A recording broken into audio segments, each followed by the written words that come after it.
Assalamualaikum warahmatullahi wabarakatuh. Perkenalkan, nama saya Junior Adelia Putri dengan nomor stambuk A11121118. Jadi tujuan saya membuat video ini adalah untuk pemenuhan tugas dari mata kuliah Kritik Sastra. Adapun tugasnya yaitu menjelaskan dan memberikan contoh mengenai pendekatan-pendekatan dalam mengkritik suatu karya sastra. Jadi yang pertama ada pendekatan struktural. Jadi pendekatan struktural ini merupakan pendekatan atau usaha untuk memahami suatu karya sastra berdasarkan unsur-unsur internal pembentuk karya sastra, sehingga menghasilkan makna yang menyeluruh. Kemudian pada pendekatan struktural ini saya mengambil contoh pada novel yang berjudul Surga yang Tak Dirindukan karya Asma Nadia, yang mana pada novel tersebut terdapat unsur-unsur internal seperti tema, tokoh, watak, latar, alur, amanat, dan sebagainya. Kemudian yang kedua ada pendekatan fungsional. Jadi pendekatan fungsional ini merupakan pendekatan yang menekankan pada peran dan fungsi karya sastra dalam masyarakat dan budaya, serta mengkaji bagaimana karya sastra itu mempengaruhi pembaca dan memperkaya pengalaman kehidupan sehari-hari. Fungsi-fungsi yang dibahas dalam pendekatan ini adalah fungsi sosial, fungsi religius, fungsi budaya, dan fungsi kelestarian lingkungan. Kemudian contoh yang saya ambil dalam pendekatan ini yaitu pada sejarah kebudayaan Islam, salah satunya yaitu dari cerita Wali Songo dalam menyebarkan agama Islam. Kemudian yang ketiga ada pendekatan semiotika. Jadi semiotika ini adalah ilmu tentang tanda. Tanda yang dimaksud sendiri adalah sesuatu yang dapat dilihat atau diamati yang mana di dalamnya terdapat makna sebagai bentuk interpretasi pesan yang dimaksud. Nah, jadi pendekatan semiotika adalah pendekatan yang mengacu pada sistem tanda yang ada di dalam suatu karya sastra, sehingga pembaca dan penikmat sastra mampu menemukan makna yang diungkapkan oleh si pengarang. Kemudian contoh yang saya ambil pada pendekatan semiotika ini terdapat pada novel yang berjudul Ayahku Bukan Pembohong karya Terelie, yaitu terdapat pada kalimat sewaktu kecil sang kapten pernah dipanggil si keriting pengecut yang ada pada halaman 13.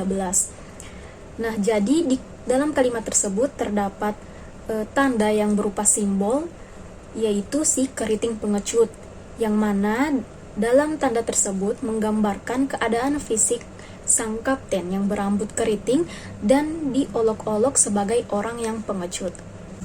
Kemudian yang keempat ada pendekatan sosiologis. Jadi pendekatan sosiologis ini merupakan pendekatan yang mengkaji karya sastra dalam hubungannya dengan masalah-masalah sosial yang ada dalam masyarakat. Jadi fokus perhatian pendekatan sosiologis ini terletak pada isi, tujuan, dan hal-hal yang tersirat pada karya sastra yang berkaitan dengan masalah sosial. Kemudian contoh yang saya ambil pada pendekatan sosiologis ini terdapat pada novel Siti Nurbaya. Jadi pada novel ini dikaji menggunakan pendekatan sosiologis mengenai hubungan perjodohan. Nah, jadi penilaian dari apa yang terjadi pada novel tersebut memberikan pengajaran kepada masyarakat ataupun pembaca tentang arti perjuangan, perjodohan, dan percintaan, juga fenomena sosial yang terjadi, sehingga bukan hanya dalam segi pengarang saja. Kemudian yang kelima ada pendekatan feminisme. Jadi pendekatan ini merupakan pendekatan yang mengkaji tentang gender dan citra perempuan yang terdapat adanya ketidakadilan gender, stereotip atau penilaian terhadap perempuan, dan sebagainya. Jadi hubungan feminisme ini dengan sastra bisa digunakan sebagai alat untuk mengkaji karya sastra, terutama pada karya yang membahas tentang feminis, dan sebagai sarana untuk menyampaikan kritik gender. Jadi contoh yang saya ambil pada pendekatan feminisme ini adalah pada novel yang berjudul Tempurung karya Oka Rusmini tahun 2010. Jadi pada novel ini menceritakan hidup para perempuan di Bali yang banyak mengalami ketidakadilan gender, seperti perempuan-perempuan yang hidup di perkawinan yang sebenarnya mereka tidak inginkan. Kemudian ada kekerasan, subordinasi, beban kerja, penilaian buruk atau stereotip, dan adanya sistem kasta yang dapat merugikan perempuan. Kemudian yang keenam ada pendekatan estetika. Jadi pendekatan ini adalah pendekatan atau ilmu yang membahas tentang keindahan, bagaimana ia bisa terbentuk dan bagaimana seseorang merasakannya. Estetika sastra adalah aspek-aspek keindahan yang terkandung dalam sastra dan didominasi oleh gaya bahasa. Jadi, contoh pendekatan estetika yang saya ambil pada puisi Aku karya Chairil Anwar. Jadi, pada puisi tersebut terdapat bait Aku ini binatang jalang. Jadi, pada bait itu menggunakan majas atau gaya bahasa metafora. Jadi, sebelumnya saya jelaskan sedikit apa itu majas atau gaya bahasa metafora.